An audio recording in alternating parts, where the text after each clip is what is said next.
Yo mga idol, kamusta? Sports Talk PH nga pala. Ang pangako ni Casimero, pag-usapan natin yan mga idol.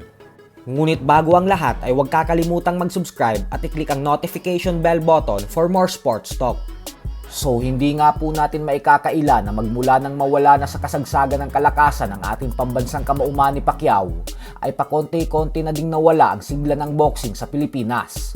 At kasama nito ay pakonti-konti na ring nabawasan ang mga world champions ang bansa natin nang dahil sa sunod-sunod na pagkatalo ng ating mga pambato sa mga world title fights.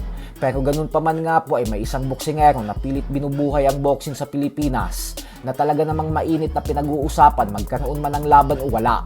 At yan nga po ay walang iba kundi ang former 3 Division Champion angas ng Pinas, si General Casimero. Ibang-iba po ang kasikatan at karisma ni Casimero kumpara sa ibang mga Pilipinong boksingero ngayon.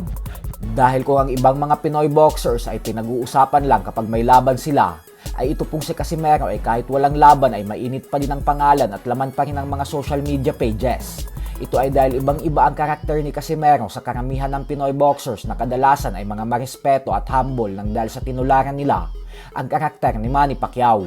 Habang si Casimero naman ay kabaliktaran nang dahil sa pagiging prangka nito at maangas. Kumbaga ay panibagong timpla ito para sa mga Pinoy fans. At ang matindi pa dito ay dahil hindi lang ito puro angas, kasi napapanindigan niya talaga ang kanyang angas sa loob ng ring at sa aktwal na laban.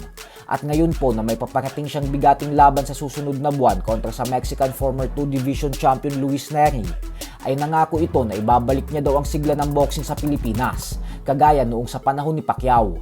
Ayon kay Casimero ay katulad umano kay Pacman, ay makikipagdigmaan na rin umano siya sa dekalibring Mexican boxer na si Luis Nery. Kaya ang pakiusap niya umano ay suportahan siya ng ating mga kababayan habang iwawagayway niya ang bandera ng Pilipinas. Sa kabilang banda naman mga idol ay nahaharap naman nga po ngayon sa malaking problema ang Mexican legend former 4 Division Champion Erik Morales matapos itong akusahan ng pambabastos. Matapos ang 3 beses na pagpapaliban ay isinagawa na noong Huwebes ang isang closed door na pagdinig laban sa dating kampyon kaugnay sa akusasyon.